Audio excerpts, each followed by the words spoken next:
নমস্কাৰ আল্লাহ যে মহান এটা ঘটনাৰ পৰা সেয়া স্পষ্ট হৈ পৰিছে আল্লাহ যে সকলো কথা গম পায় সেয়া এটা ঘটনাৰ পৰা সকলো কথা স্পষ্ট হৈ পৰিছে এই ব্যক্তিগৰাকী হৈছে লিবিয়াৰ এগৰাকী ব্যক্তিয়ে হজ যাত্ৰা কৰিবলৈ হজলৈ কাবা শৰীফলৈ যাবলৈ তেওঁ সম্পূৰ্ণৰূপে প্ৰস্তুত হৈছিল প্ৰতিগৰাকী হজ যাত্ৰীৰ দৰে তেওঁ নিজৰ সামগ্ৰীসমূহ লৈ হজ যাত্ৰা কৰিবলৈ এয়াৰপোৰ্টত হাজিৰ হৈছিলগৈ আৰু সেই সময়তে ঘটিল এটা অলৌকিক ঘটনা প্ৰতিগৰাকী যাত্ৰী নিজৰ সামগ্ৰীসমূহ লৈ ফ্লাইটত বহিল কিন্তু এই লিবিয়াৰ এইগৰাকী আমিৰ নামৰ ব্যক্তিগৰাকীৰ কিছু কাৰিকৰী অসুবিধাৰ বাবে পাছপোৰ্টখনৰ অসুবিধাৰ বাবে তেওঁ সময়মতে ফ্লাইটখনত বহিব পৰা নাছিলগৈ আৰু সেই সময়ত ফ্লাইটৰো সময় হৈছিল উৰিবলৈ আৰু সকলো কথা বাদ দি আমিৰক এৰি থৈ এয়াৰপোৰ্টতে আমিৰক এৰি থৈ ফ্লাইটখন উৰা মাৰিছিল কাবা শৰীফৰ পিনে অৰ্থাৎ মক্কাৰ পিনে আৰু কিছুদূৰ গৈ মাছ আকাশতেই যান্ত্ৰিক বিজুতি ঘটিল ফ্লাইটখনৰ পুনৰবাৰ পাইলটে সেই স্থানৰ পৰা মাছ আকাশৰ পৰা ঘূৰাই লৈ আনি আকৌ অৱতৰণ কৰিছে ঠিক তেতিয়ালৈ এইগৰাকী আমিৰ নামৰ ব্যক্তিৰ পাছপোৰ্টখনৰ ঠিক হোৱাই নাছিল সিকিউৰিটিয়ে পাছপোৰ্টখন তেওঁৰ চেক কৰা হোৱাই নাছিল কিছু কাৰিকৰী অসুবিধা হৈছিল ঠিক সেই সময়ৰ ভিতৰতে টেকনিক্যাল টিমে গৈ জাহাজখন সম্পূৰ্ণ ঠিক কৰি দ্বিতীয়বাৰৰ বাবে উৰা মাৰিছিল উৰা মাৰি পুনৰ কাবা শৰীফৰ পিনে গুচি গৈছিল কিন্তু সেই আকৌ একেই ঘটনা সংঘটিত হ'ল আমিৰে যদিও যাবলৈ ইচ্ছা প্ৰকাশ কৰিছিল হজ কৰিবলৈ কাবা শৰীফলৈ আৰৱলৈ কিন্তু দ্বিতীয়বাৰো আমিৰৰ পাছপোৰ্টখন হৈ নুঠিল সেই একেই সময়ৰ ভিতৰতে আকৌ ফ্লাইটখন উৰা মাৰিলে কাবা শৰীফৰ পিনে কিন্তু পুনৰ আকৌ ফ্লাইটখনৰ বিসংগতি ঘটিল আকৌ পুনৰ এয়াৰপোৰ্টত অৱতৰণ কৰিব লগা হ'ল ফ্লাইটখন অৱশেষত পাইলটে এইবাৰ আমিৰক পাছপোৰ্টখন ঠিক নহলেও আমিৰক লৈ যোৱাৰ এটা সিদ্ধান্ত গ্ৰহণ কৰিলে লগে লগে আমিৰক বিচাৰি পাইলটে লৈ গ'ল আৰু নিজৰ সিটত বহুৱাই ফ্লাইটখন উৰুৱাবলৈ চেষ্টা কৰিলে পাইলটে সকলোকে আচম্বিত কৰি সকলোকে আচৰিত কৰি এটা অলৌকিক ঘটনাৰ দৰে আমিৰে ফ্লাইটখনত বহাৰ পিছতেই কাবা শৰীফৰ পিনে কোনো ধৰণৰ যান্ত্ৰিক বিজুতি নঘটাকৈ উৰাজাহাজখন উৰা মাৰিল তাৰ পিছতেই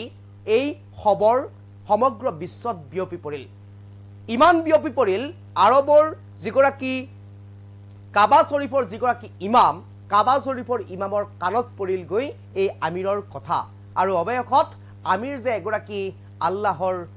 পছন্দনীয়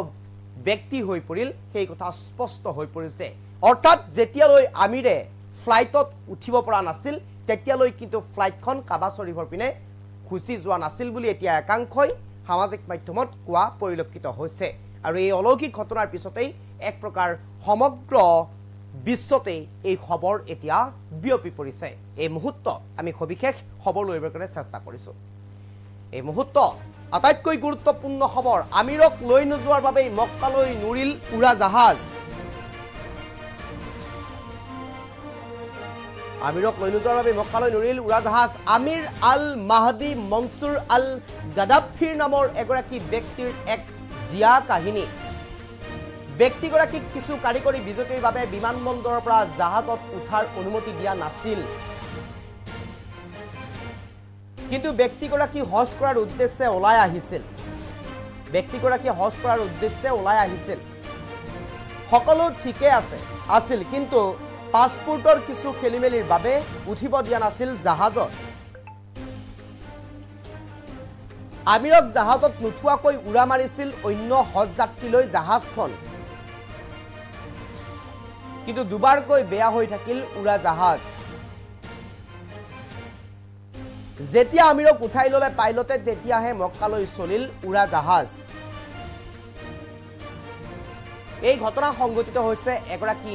লিবিয়ান ব্যক্তিৰ সৈতে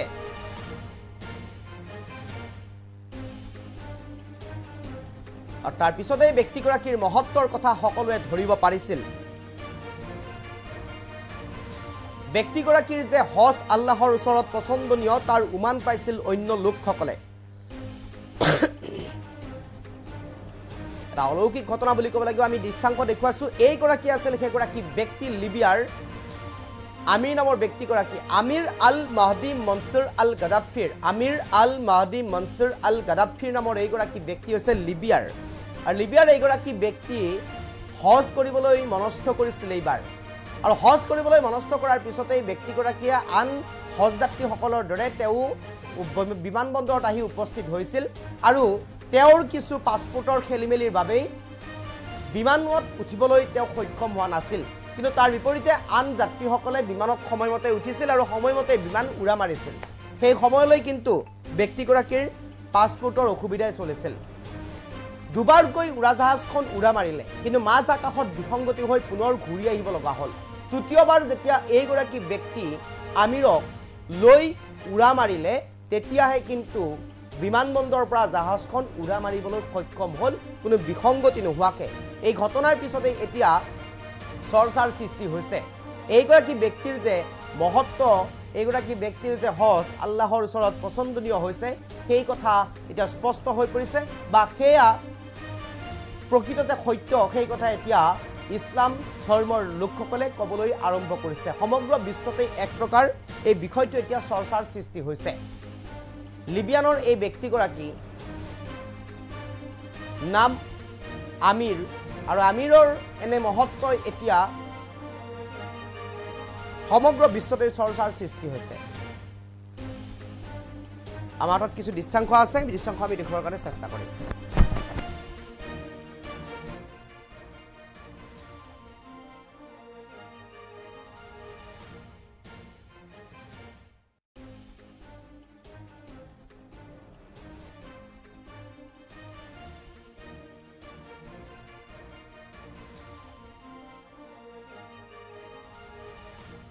السلام عليكم، أنا الحاج عامر المهدي منصور، حجاج عن منطقة جنوبية، وقالوا لنا موعد الطائرة الساعة 12، توكلت المطار زي الحجاج، وقال النية ماشي بيت الله إن شاء الله، أول ما جيت المطار ولا الوفود الحجاج تجي المطار ويستقبلوا فيهم استقبال تبارك الله، اللهم صل على النبي، خلاص جيت في الأخير إني في المطار محسوب آخر مجموعة، وإن جيت خذيت زواجي قال لي عندك مشكلة أمنية في الزواج، لكن بسيطة تنحلها لك، الحجاج الآخرين كملوا لهم إجراءاتهم وركبوا في الطائرة، الكابتن قال بنطلع ما بنستنى خلاص، سكر باب الطائرة وطلع، جاني بتاع المدير الامن المطار قال لي لو ان شاء الله غالب ان شاء الله ما يقسمت لي قلت له ان شاء الله الطائره ما تطير توجي في ماشي بيت الله ناوي النيه خلاص ردوا قال الطائره عطل كلموا الكابتن افتح السلوم بتاع الطائره خلي السلوم يجي يرفع الحاج اللي قاعد قال ماني فاتح الطائره محركها والع وجاي نفسه مدير الامن قال لي ما تكدر بالك ربك ما قسمت لي قلت له والله مناديه ماني مروح من المطار طارت مرتين ما ردت من جديد كابتن قال لهم والله ماني راكب كان ما جبتوا لي عامر تو احنا في بيت الله الحمد لله السلام عليكم انا الحاج عامر المهدي منصور حجاج عن منطقه جنوبيه وقالوا لنا موعد الطائره الساعه 12 توكلت المطار زي الحجاج وقال النية ماشي بيت الله إن شاء الله أول ما جيت المطار